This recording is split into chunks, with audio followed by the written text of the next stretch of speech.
Cristiano Ronaldo my idol my everything र मेरो लागि चाहिँ सबै थोक क्रिस्टियानो रोनाल्डो हो क्या। मेरो चाहिँ भगवान् मान्छु म क्रिस्टियानो रोनाल्डोलाई। एउटा मुटुमा लागेको दाग हो, जिन्दगीभर कहिल्यै बिर्सिने छैन क्या यो पलहरू। जुन पलहरू एउटा कहानी बनायो भने, एउटा फिल्म बनायो भने फिल्म भन्छ क्या।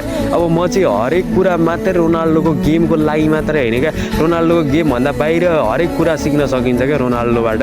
अब जस्तै सानो उमेरमा उनी गरिब थिए, गरिब परिवारले नि यत्रो ठुलो सपना देख्छ त भन्ने उदाहरण छन् होइन। उसले जिन्दगी कसरी चलाउने, जिन्दगी कसरी जिउने, ऊबाट सिक्न सकिन्छ हरेक कुराहरू छ। र यो मुटुमा लागेको दाग कहिले मेटाउन सक्ने छैन। र जिन्दगीभर चाहिँ रोनाल्डोकै गेम हेरेर बाँचौँ भन्छु।